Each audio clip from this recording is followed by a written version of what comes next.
অর্থ কিংবা প্রাচুর্যের প্রতি লোভ নেই।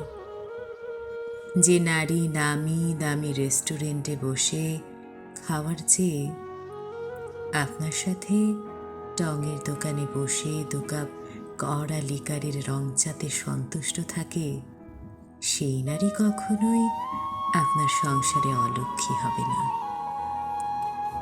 আপনার খারাপ লাগা মুহূর্তে যে নারী অস্থির হয়ে যায়, সেই নারী কখনোই আপনাকে একাকিত্বে রাখবে না। যে নারী আপনার মন খারাপে 1000টা চুমু দিয়ে বসে কপালে, সেই নারী কভু আপনার মন খারাপের কারণ হবে না। যে নারী শাড়ি পরতে না জানার পরেও শুধুমাত্র আপনার জন্য শাড়ি, হাতে চুড়ি আর কপালে টিপ